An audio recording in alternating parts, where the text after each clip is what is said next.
क्या कुछ समय बाद ऑल एलीट रेसलिंग कंपीट करने वाली है फ्राइडे नाइट स्मैकडाउन के against head to head in cable ratings? कौन जीतेगा ड्रू मैकिंटायर और रैंडी ऑर्टन के बीच का WWE championship match? SummerSlam और रॉयल रंबल्स के ऊपर बड़े प्लान्स? क्या रही इस हफ्ते की वेडनेसडे नाइट वॉर्स की रेटिंग्स? और आखिर क्यों केविन ओवेंस नहीं आ रहे मंडे नाइट रॉ में? ये और बहुत कुछ जानेंगे आज की इस वीडियो में, तो आप इसे एंड तक देखते रहें। चैनल पर नए हैं तो सब्सक्राइब करें और उस नोटिफिकेशन बेल को ऑन करना ना भूलें।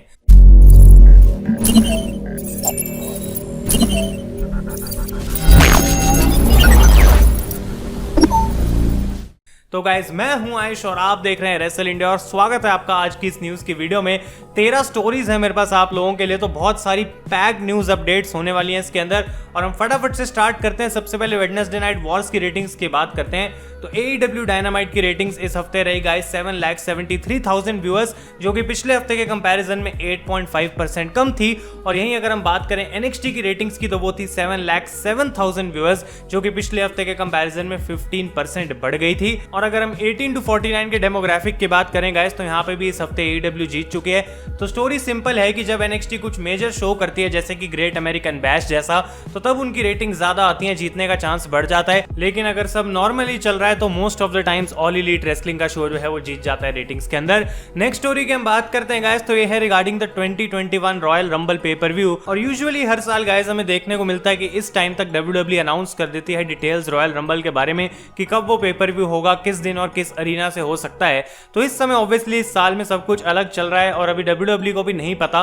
तो जबकि वो अनाउंस करने वाले थे डिटेल्स को, तो वो डिटेल्स अब अनाउंस नहीं करी गई हैं और इसका रीजन माना जा रहा है कि विंस चाहते हैं कि तब तक तो वापस फैंस आ ही चुके होंगे तो हम फैंस के साथ शो करेंगे, और वो ये नहीं चाहते कि अभी कुछ अनाउंस कर दें और फिर से उसको चेंज करना पड़े। तो बेसिकली जो रॉयल रंबल 2021 का डिसीजन है वो अभी WWE ने होल्ड पर रखा हुआ है। नेक्स्ट स्टोरी की हम बात करते हैं गाइस, तो इस हफ्ते के डायनामाइट के एपिसोड पे हमने देखा था कि Jack Ryder also known as Matt Cardona ने जो है अपना डेब्यू करा था इस कंपनी के साथ, और अब इनकी कॉन्ट्रैक्ट डिटेल्स बाहर निकल कर आ गई हैं।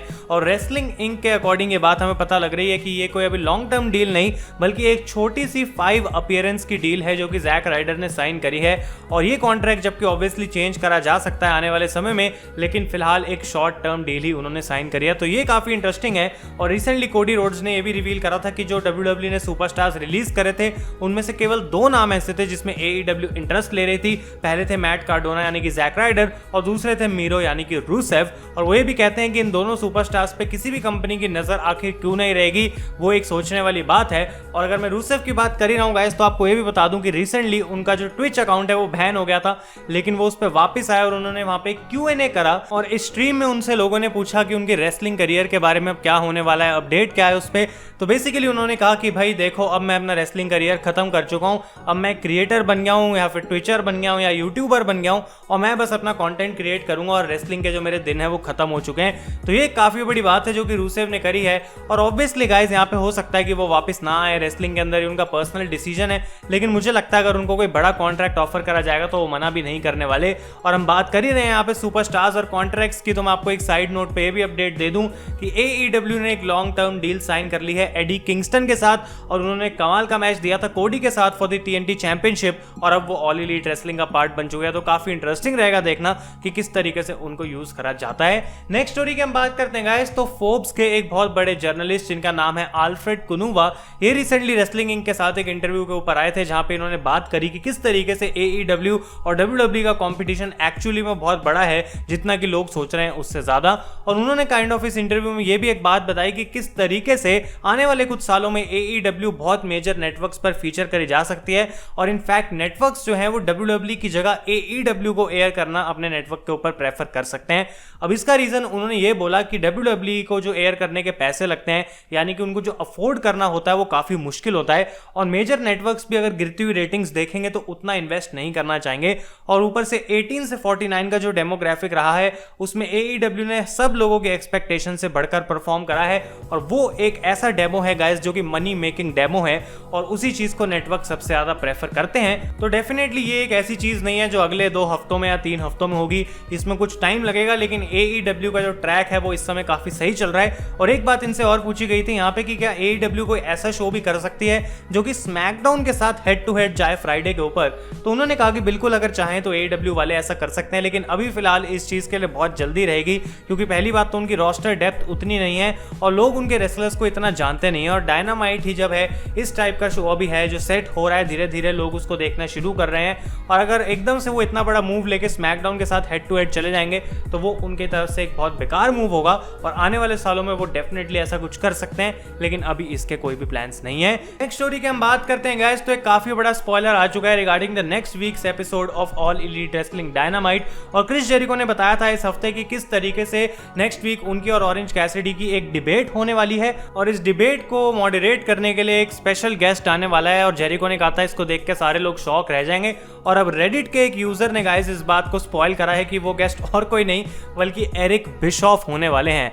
अब ये चीज बहुत सारे मीनिंग्स निकालती है, लेकिन मैं यहाँ पे इसको कुछ ज्यादा डिटेल में डिस्कस नहीं करना चाहूंगा, क्योंकि बिशॉफ अगर आते हैं डायनामाइट के ऊपर हो सकता है वन टाइम अपीयरेंस हो। I don't think that he is going to sign with all elite wrestling, लेकिन अगर ऐसा होता है तो उसके बारे में मैं बाद में बात करूंगा। तो ये बस एक ऐसा स्पॉइलर था, तो अगर आप लोगों को इस बात से कोई फर्क पड़ता है तो मैंने आपको ये बता दी। नेक्स्ट स्टोरी के बारे में हम बात करते हैं, तो केविन ओवेंस एक्सट्रीम रूल्स के बाद फिर से गायब हो गए मंडे नाइट रॉ में। और रिपोर्ट्स के अकॉर्डिंग माना जा रहा है कि उनको ओरिजिनली प्लान करा गया था कि वो एलिस्टर ब्लैक को हेल्प करने आएंगे जब सेथ रॉलिंस उनको अटैक करते हैं। लेकिन फिर WWE ने सोचा कि यार ऐसे छोटे मोटे रोल्स में हम केविन ओवेंस को यूज करके शायद उनके कैरेक्टर को और ज्यादा खराब कर रहे हैं। और मैंने जब ये चीज पढ़ी तो मैंने कहा ये बिल्कुल सही बात है, क्योंकि ओवेंस कुछ बहुत डिजर्व करते हैं बेटर। और फिर उसके नीचे मैंने पढ़ा तो लिखा हुआ है कि WWE ने इसका सोल्यूशन निकाला है कि केविन ओवेंस को फिलहाल टीवी से ही हटा दो। I mean really like Kevin Owens जैसे सुपरस्टार के लिए भी तुम्हारे पास मंडे नाइट रॉ पे एक अलग से परमानेंट फ्यूड नहीं बनती किसी सुपरस्टार के साथ जो कि समरस्लैम में एक मेजर मैच के अंदर इन्वॉल्व हो सके। मतलब WWE के पास केविन ओवेंस जैसा एक मेजर स्टार है, लेकिन तब भी वो उसको यूज ना करना चाहते हैं, और वही डिसीजन उनको सही लग रहा है। अगली स्टोरी की हम बात करते हैं, तो NXT के लिए गुड न्यूज है गाइस कि उन्होंने हायर करे हैं कुछ नए क्रिएटिव राइटर्स, कुछ ऐसे राइटर्स जो कि अच्छी स्टोरी लाइंस लिख सकते हैं, इंप्रूवमेंट ला सकते हैं NXT के शो में। क्योंकि ट्रिपल एच चाहते हैं कि अब वो जो रेटिंग विक्ट्री है वो ऐसे 3 हफ्ते के लिए ना चले, वो एक लॉन्ग टर्म चीज बननी चाहिए NXT के लिए। और अगर उनको कंपटीशन देना है सच में, उनको बेटर कंटेंट चाहिए होगा अपने शो के लिए, और उस कंटेंट को लिखने के लिए ऑब्वियसली राइटर्स चाहिए। तो उन्होंने नए राइटर्स तो हायर करें, अब देखते हैं कि कब से चेंज हमें कुछ देखने को मिलता है और क्या NXT बेटर होती है या फिर नहीं। नेक्स्ट स्टोरी की हम बात करते हैं, समरस्लैम 2020 की लोकेशन अभी भी माना जा रहा है कि परफॉर्मेंस सेंटर ही होने वाली है। विंस मैकमैन चाहते थे शो को बीच पे करना, क्रूज पे करना, फैंस होने चाहिए ये वो, लेकिन सारे स्टेट्स जिनको उन्होंने पता करा इस चीज के लिए उन्होंने मना कर दिया विंस को। और कोई भी स्टेट अभी फिलहाल अलाउ नहीं कर रहा है कि WWE शोज रन कर सके जहां पे फैंस भी आ पाए।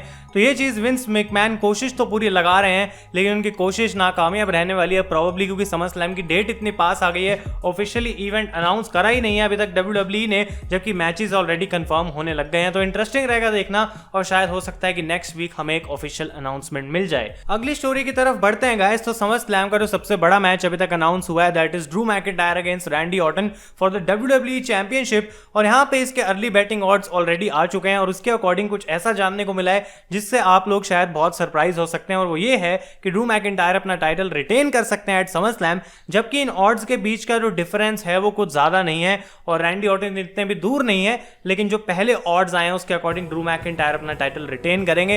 अब अगर ऐसा होता है तो एक बहुत बड़ा डिसीजन हो सकता है, लेकिन ऑर्टन अगर हारेंगे तो वो कैसे हारेंगे अभी इसका बताना मेरे हिसाब से काफी अर्ली है, but these odds are really really interesting. Next story की बात करते हैं, तो कुछ ऐसी रिपोर्ट्स आ रही थी कि अब ऑल एलीट रेसलिंग डायनामाइट का जो शो है वो 3 आवर्स का होने वाला है, यानी कि 3 घंटे का वो कंटेंट देने वाले हैं। और सीधा सीधा कोडी रोड्स ने इन रिपोर्ट्स को ट्विटर पे ही जो है वो बिल्कुल रिजेक्ट कर दिया, मना कर दिया कि ऐसा कुछ नहीं होने वाला। लेकिन हाँ, एक चीज जरूर है कि AEW अपना एक नया शो प्लान कर रही है जो कि प्रोबेबली डायनामाइट के जस्ट बाद एक 3rd आवर की तरह एक्ट करेगा, लेकिन वो डायनामाइट का पार्ट नहीं होने वाला।